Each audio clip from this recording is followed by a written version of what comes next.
La finalidad de este vídeo es poder realizar un pequeño ejercicio más práctico en el cual se pueda reflexionar alrededor de los diferentes conceptos teóricos que se han ido trabajando a lo largo de esta asignatura. De forma más específica, vamos a basarnos primordialmente en el texto de Fukuyama. Veremos un poco cuál ha sido su argumentación teórica a lo largo de la lectura y la acompañaremos un poco con conceptos teóricos de otros autores que también hemos ido viendo, con tal de complementarlo y entender un poco más cuál es el contexto actual en el que nos encontramos, cuáles han sido los factores que nos han derivado a él, y para finalizar elaboraremos un par de preguntas más reflexivas para invitar más a esa reflexión y hipotetizar un poco cuáles pueden ser las posibles futuras opciones políticas o sociales a las que pueden optar las sociedades ante esta situación en la que nos encontramos. Bien, empezando con el texto de Fukuyama, nos situamos más bien en una época en la que varias naciones de diversos estados del mundo empiezan a generar lo que se llama una ola de democratización. Es decir, muchos países empiezan a adoptar ese modelo democrático liberal en el cual la ciudadanía puede empezar a disfrutar de ciertos derechos, a la vez que también tiene ciertos deberes, que le permiten obtener esas libertades de más que con otros modelos políticos a lo mejor no podían disfrutar. Estamos hablando de unas democracias liberales basadas precisamente en eso, en la que el derecho que tiene la población a la hora de poder votar e influir dentro de los cambios políticos que ejerce en su país se basan dentro de ese modelo liberal en el cual se intenta ofrecer un máximo o muchas más libertades a todos sus ciudadanos. Esto por un lado como un modelo político. ¿Qué es lo que encontramos en el lado más económico? Ya entrando en los años 90 y sobre todo en los 2000, vemos que el sistema capitalista está totalmente establecido a nivel global. Un sistema que se sustenta básicamente en un consumismo y una producción constante. Tiene que haber un crecimiento que se basa en una reducción de costes que puede venir derivada de varios factores. Normalmente lo más común en los países más desarrollados suele ser una mejora de las tecnologías. Una mejora de las tecnologías que permite hacer una producción mucho más eficiente, mucho más productiva, pero que en otros países o en empresas no tan desarrolladas tienen que basar esa reducción de costes en unas fuentes de recursos alternativas, como puede ser ir a buscar a países menos desarrollados o en vías de desarrollo que tengan una demanda más baja, o también, por otro lado, una precarización laboral, lo que afecta más directamente a las sociedades.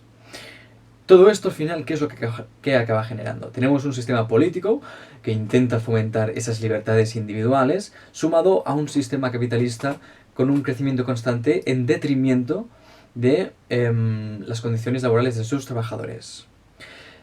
El inconveniente está cuando estos dos sistemas empiezan a entrelazarse, lo que está sucediendo desde hace bastantes años en muchos países, en los que el propio Estado empieza a adoptar ese sistema capitalista o participar dentro de esas dinámicas. ¿Qué es lo que conlleva eso? Conlleva unas problemáticas que generan unas disputas globales transnacionales. ¿A qué nos referimos? A migraciones debido a grandes fluctuaciones en la oferta-demanda de muchas empresas, como puede ser el movimiento de mujeres migradas hacia Occidente debido a esa gran demanda de poder suplir las curas que no puede sustentar el Estado debido a esa precarización que estamos hablando. También puede ser debido a conflictos bélicos encubiertos en los cuales la necesidad de recurrir a ciertos recursos y la imposibilidad de acceder a ellos se justifican por conflictos que acaban por adoptar o invadir territorios ricos en esos recursos, pero de otros países. También encontramos cambios dentro de una estructura social, sobre todo por esa individualización que promueve el capitalismo o ese sistema político tan liberal, ¿no? Esa necesidad de sentirte como una persona, un individuo, un ciudadano libre y capaz de hacer de todo lo que quieras.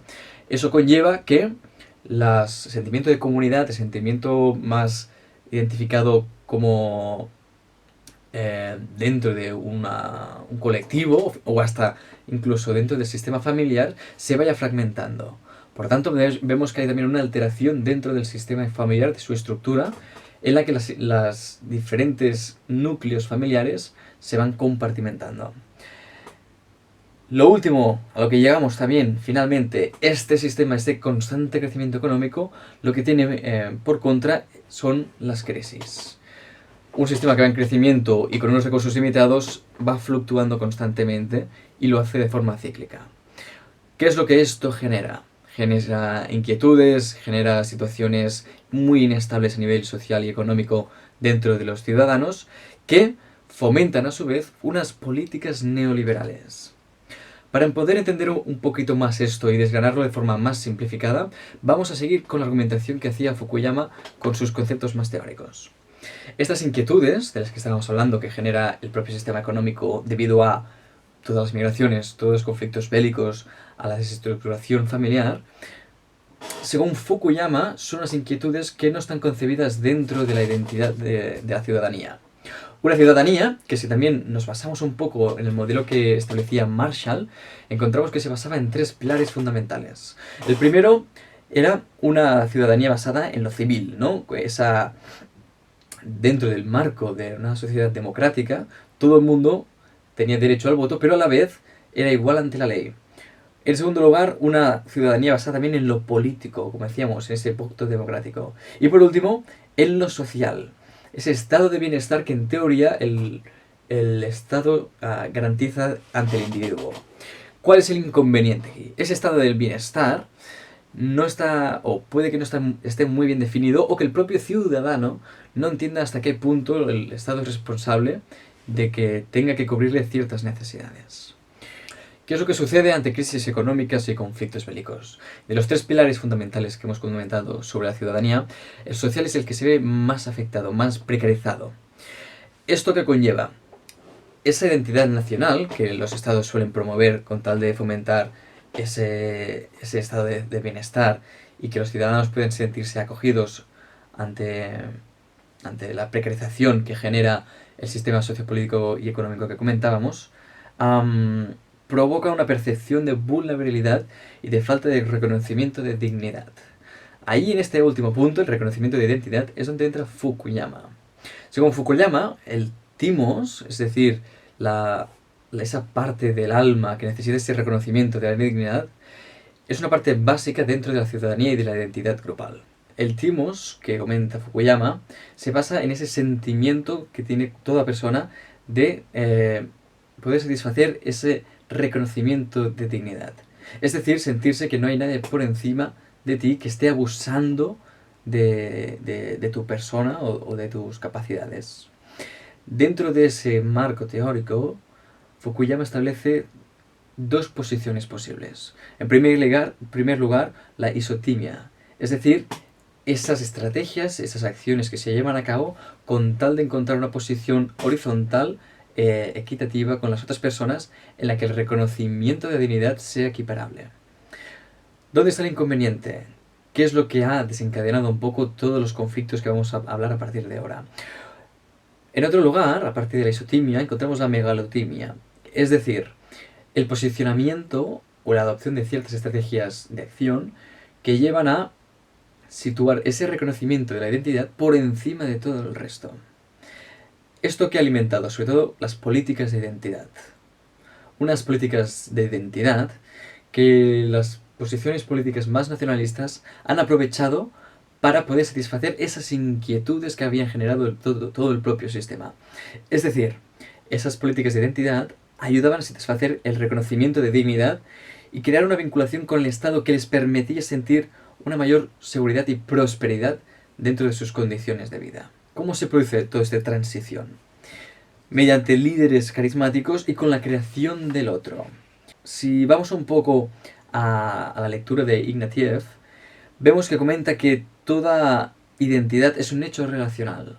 Por lo tanto, uno puede construir su identidad mediante su experiencia, su contexto histórico, pero siempre habrá un aspecto relacional que compare su identidad y la posicione ante otras identidades. Esto se puede producir en 2 niveles, a nivel interno o a nivel externo. A nivel interno, hablamos a nivel estatal, lo podemos comparar con las minorías y las mayorías, que es lo que sucede en muchos países y muchas sociedades. Las mayorías normalmente se sustentan mediante una identidad fortalecida por estigmatizaciones de otras minorías, o en casos contrarios, minorías que ante la necesidad de reconocer esa dignidad, esa timos que hablamos de Fukuyama, adoptan estrategias más extremistas, banalizando a lo mejor a esa mayoría. En el caso de la identidad como hecho relacional, a un nivel más externo, suele centrarse en amenazas hacia la integridad, es decir, cuando otros países son considerados como una amenaza ante la seguridad del propio país. Muy característico estas estrategias, sobre todo en los Estados Unidos. Todo esto, al final, lo que acaba generando es que este sistema relacional de identidades se basa en una competitividad que se acaba justificando por políticas racistas, capitalistas y por el apoyo a conflictos bélicos. Como vemos, volvemos constantemente a esas inquietudes que hablamos que genera el propio sistema socioeconómico. Bien, entonces, ¿cómo es posible que ante esa evidente injusticia que se genera al situar a la otra persona en esas posiciones normalmente de subalternización sean viables? ¿Cómo es posible que, como por ejemplo el conflicto con Bosnia y Croacia, se produzcan conflictos con solo años de diferencia cuando la convivencia era totalmente normativizada? Para poder entender un poco esto, podemos basarnos en lo que dice Volkan, en el que comenta cómo los problemas del mundo están profundamente psicologizados. Es decir, existen ciertos traumas y glorias designadas, normalmente relacionadas a hechos históricos de sus sociedades, también a fantasías o incluso a resistencias a aceptar ciertas realidades cambiantes.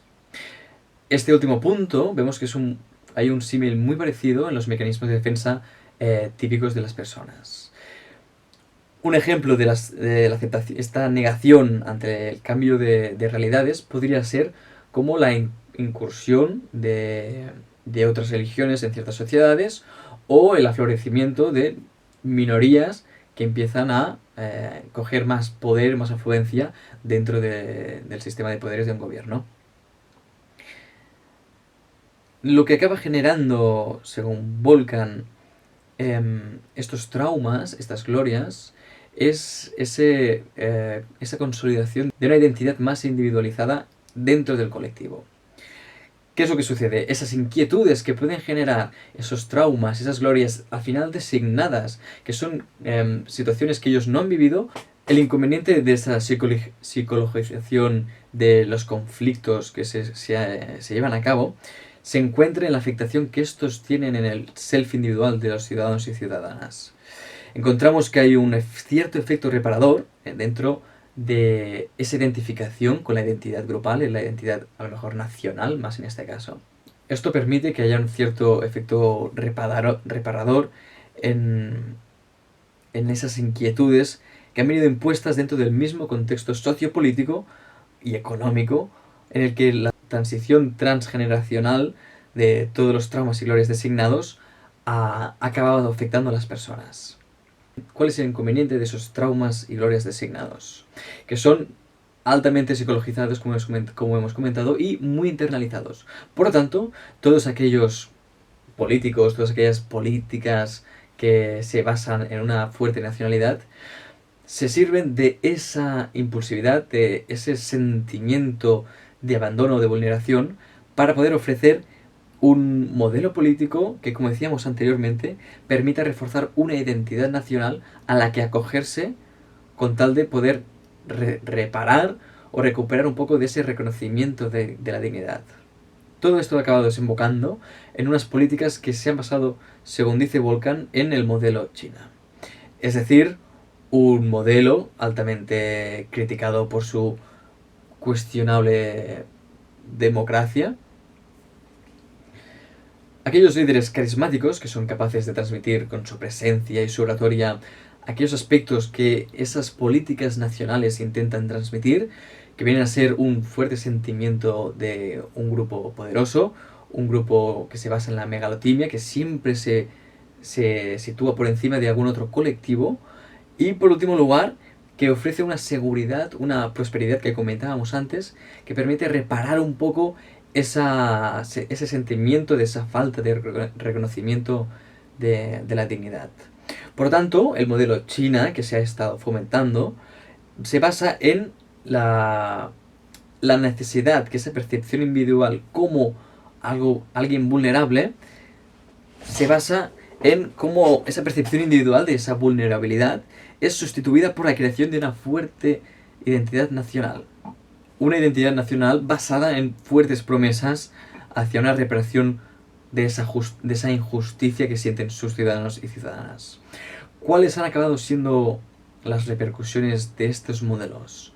Vemos que a nivel económico han sido muy favorables, las economías se han podido potenciar, como es el ejemplo de China y Estados Unidos, pero en detrimento de ciertos colectivos, ciertas minorías de esos estados.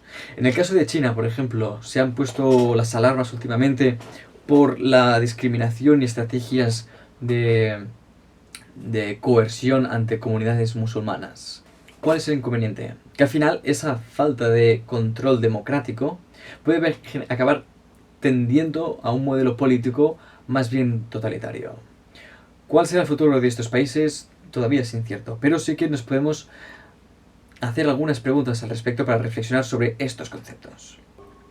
Para cerrar un poco todo este hilo argumental y volver un poco a los conceptos teóricos que establecía Fukuyama, estaría bien plantearse un poco cómo sería posible entonces poder retroceder o poder evitar que se acabe sucediendo estos futuros no deseables hacia políticas totalitarias, en las cuales ya hay ciertos traumas designados, a los que a lo mejor estoy aludiendo de forma inconsciente, pero que sería interesante pensar qué estrategias se podrían plantear con tal de poder evitar esa megalotimia, ¿no? Como una sociedad que ha sido afectada por crisis, por desastres climáticos, migraciones y conflictos bélicos, como ante estas inquietudes que tanto se acaban interiorizando a nivel individual, pueden ser tratadas para que no tiendan a esas megalotimias y acaben reforzando esas políticas nacionales neoliberales que comentábamos.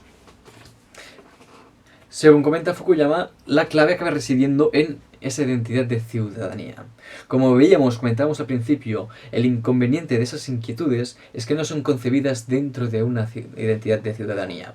Por lo tanto, ¿sería entonces posible concebir una ciudadanía en la que se enseñara y se implementara que un Estado no es solo visto desde sus glorias y traumas designados, como comentábamos, sino que un país se acaba basando su identidad en todas las relaciones que ha ido teniendo con otros países?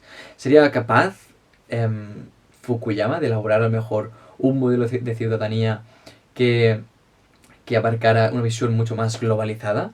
No estamos hablando de un cosmopolitismo, ni tampoco de una ciudadanía global o del mundo, que también se ha comentado, sino de mantener esa identidad ciudadana como persona que vive dentro de este Estado-nación con su propia historia, pero con una consonancia con las relaciones que ha ido teniendo con otros países, con qué posiciones de poder ha ido adoptando y, al fin y al cabo, asumir que un país no debe situarse por encima o por debajo de otro, sino asumir cuáles han sido sus actos anteriores y qué aspectos se pueden aprender de ellos. Y cómo eso, aplicado a personas, puede explicar muchos de los conflictos que se pueden producir en el día a día o a lo largo de nuestras vidas. Para finalizar un poco a modo más de reflexión personal e individual, debo comentar que poder tratar con todos estos conceptos ha sido complejo, para empezar, obviamente. Ha sido revelador también, porque me ha permitido entender mucho mejor cómo se han ido desarrollando todos estos juegos de sistemas de poderes a nivel económico, social y político. Pero también siento que ha habido una no suficiente indagación en los textos, que se ha querido abarcar quizá un poco demasiado en cuanto a esa capacidad de poder entender el sistema global actual. Sin embargo, hemos estado hablando mucho del nivel macro, pero hubiera sido interesante hacer una reflexión también a nivel micro, cómo esto se traduce también en conflictos entre minorías, conflictos entre mayorías y minorías dentro de una propia ciudad. Al fin y al cabo, son conflictos que acaban estableciendo unas relaciones de poder que interiorizamos, que como decíamos anteriormente, se psicologizan mucho. Por lo tanto, al ser psicologizadas, estas pueden ser reproducidas tanto a nivel micro, dentro del nivel familiar, tanto a nivel de comunidades, dentro de nuestro barrio, vecindario, y después luego también cuando lo vemos reproducido en los discursos políticos. Por lo tanto, vemos que en este caso, nuevamente, la intervención psicosocial es básica. Es muy importante tener en cuenta que el individuo tiene mucho poder, tiene mucho margen de acción, pero al final también se trata de un problema de contexto. Por lo tanto, nuevamente, es importante que tanto en este trabajo como en todos los posteriores que se vayan a realizar, en todas las intervenciones, haya siempre esa visión individualizada de cómo afecta al individuo a nivel de contexto y cuál es la relación que se establece entre ellos.